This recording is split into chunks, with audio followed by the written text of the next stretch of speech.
اللهم إني أمسيت لك عبدا ذاخرا لا أملك لنفسي نفعا ولا ضرا ولا أصرف عنها سوءا أشهد بذلك على نفسي وأعترف لك بضعف قوتي وقلة هيلتي فصل على محمد وآل محمد وانجز لي ما وعدتني وجميع المؤمنين والمؤمنات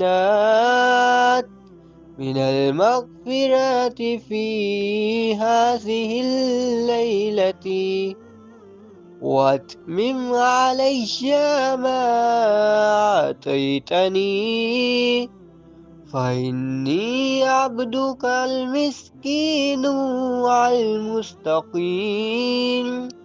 الضعيف الفقير المهين اللهم لا تجعلني ناسيا لذكرك فيما أوليتني ولا غافلا لإحسانك فيما أعطيتني ولا عيسا من إجابتك وإن أبطأت عني في سراء أو ضراء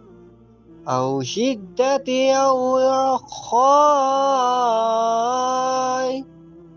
أو عافية أو بلاء